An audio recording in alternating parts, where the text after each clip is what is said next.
Ήρθε η ώρα να σου πω κάτι μέσα στο αυτί για να σου πειράξει το μυαλό, αλλά ήρθανε αυτοί πάντα εκεί. Κάμε για σένα και το μπρο.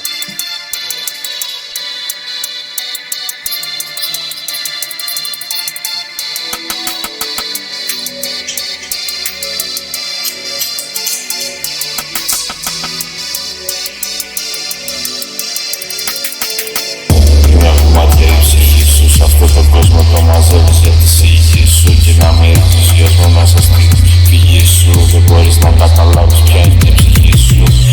Έρχομαι από το βασίλειο σκιών, δεν μπορείς να καταλάβεις και το φωνάζω.